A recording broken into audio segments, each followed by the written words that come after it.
内地新闻，后来乡亲啊，这个振兴3倍券，唔拿电商，唔拿百货公司咧抢人客，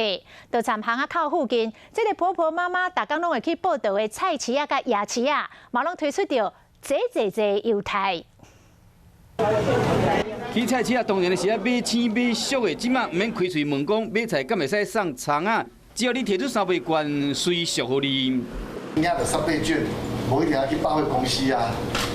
不一定要去其他的地方消费，能够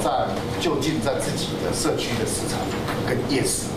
老所在就是好所在，经济部串联传统市场的摊贩，抢攻家庭主妇的市场。去台北树洞市场，若买250块的水果的组合，只要200块；新竹的东门市场食面满200块就送沙青菜；台南西门市场买饼指定口味原价3人，嘛直接200块送互你。现在新出来的优付、Line Pay、Apple Pay， 还有街口，你要什么的行动支付，我所有都有。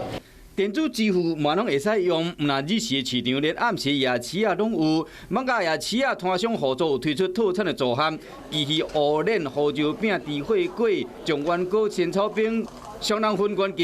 240块，只要200块。中立夜市啊，水鸡满200块送小菜，酸钓鱼啊满200块会送四季汁。有通食，阁有通耍，阁会使抽奖，就是要放大3倍券的好处。